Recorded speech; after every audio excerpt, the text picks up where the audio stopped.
Bem-vindos, bem-vindas para participar deste nosso segundo encontro, onde conversaremos sobre alguns princípios de cosmovivência andina no horizonte do bem viver, da vida plena e da teologia. Optamos por falar em cosmovivência porque a palavra resume um conviver em harmonia integral, onde alguns princípios fazem parte desta maneira de compreender a vida. Se trata da experiência dos povos andinos, mas que com certeza esses princípios resumem todo um itinerário que poderá ser encontrado nos nossos povos originários. E no horizonte deste diálogo, precisamos também fazer uma relação destes princípios de cosmovivência com aquilo que todo povo busca, a vida plena, o bem viver, e deixar que esses princípios originários também interpelem a teologia, interpelem a nossa forma de crer. Vamos então detalhar 4 princípios que se tornam como que pontos centrais para o nosso diálogo desde a perspectiva do bem viver e suas implicações para a fé. O primeiro princípio é o princípio da relacionalidade de todos e todas, numa rede cósmica que abrange tempo e espaço, a natureza, a história, os antepassados. Para a cosmovisão e espiritualidade andina, não existe uma dicotomia ou separação entre o sagrado e o profano, entre o mundo religioso e mundo secular. De certa forma, toda relação para o mundo andino se torna uma religião, pois descobrimos que na relação existem elementos que nos unem. É diferente quando iniciamos a nossa conversa com os dogmas cristãos, que levam marcas da filosofia grega, numa linguagem ocidental, em que a teologia foi elaborada também, e que, através de algumas concepções, como a de essência, natureza, pessoa, substância, corpo, alma, em certa medida correspondem a uma lógica de exclusão. Para a perspectiva dos povos originários andinos, Deus não se exclui das relações, pelo contrário, ele faz parte dessa grande cadeia das relações e onde podemos perceber que Deus está no meio das nossas relações e esta nova maneira de compreender as relações com Deus é uma relação que enriquece, mas que também não nega o seu sentido transcendente. Pelo contrário, está em mútua relação com o cosmos, mas essa realidade não gera rupturas nas inter-relações. O segundo princípio da cosmovivência andina é o princípio da inclusividade.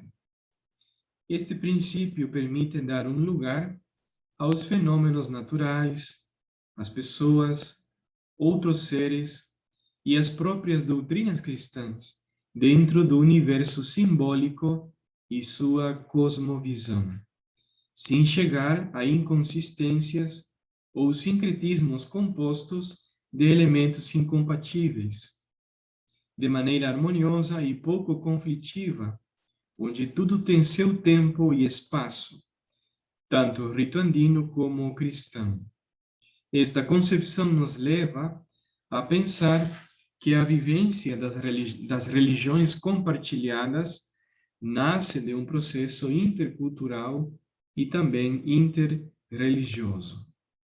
O terceiro princípio é o princípio da complementaridade, quando todos os seres têm uma contraparte que a complementa, como condição necessária para serem complemento e capaz de existir e agir.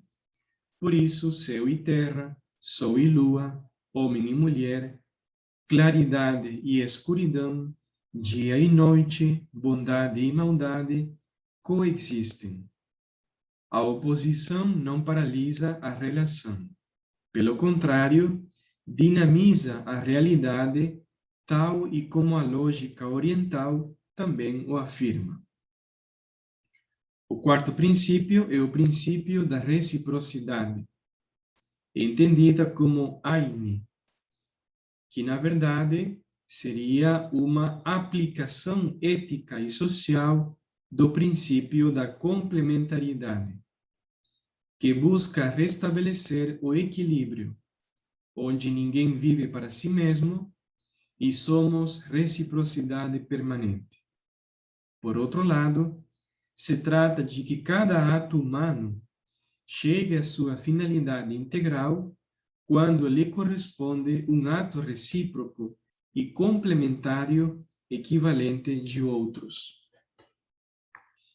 Estes quatro princípios podem irromper na articulação das concepções fundamentais do cristianismo, que por muito tempo seguiram os padrões acadêmicos ocidentais com fortes influências da filosofia grega e da ilustração europeia, que rejeita todo tipo de pensamento heterodoxo, a fim de defender a verdade que fixaram suas compreensões sobre Deus e que hoje são criticadas. Podemos, então, mencionar algumas dessas críticas. Primeiro, que o sentido da transcendência, da divindade, como relação e como experiência, está presente nos textos bíblicos e que também nos ajuda a superar esse dualismo androcêntrico e antropocêntrico que exclui outros modos de pensar e sentir a vida. Outra crítica vai na linha da maneira de entender a criação e como Deus está em relação com ela. A noção de criação que coloca Deus acima da sua criação é uma questão que deve ser questionada, já que entendemos, desde a lógica da relação, que Deus faz parte dessa grande obra, na qual está presente, está dentro e não fora, e muito menos acima dela. Outra questão que merece também a nossa consideração é a forma de realizar o trabalho missionário da Igreja. Ao menos, podemos mencionar algumas perspectivas em que esse trabalho foi acontecendo. Seja desde a lógica da inclusão, mas sempre desde o meu ponto de vista, seja desde a lógica da exclusão, ou seja, rejeitando diferentes modos de salvar e libertar que nos oferecem outras espiritualidades, ou também pela lógica pluralista, intercultural, que na verdade busca o caminho da libertação.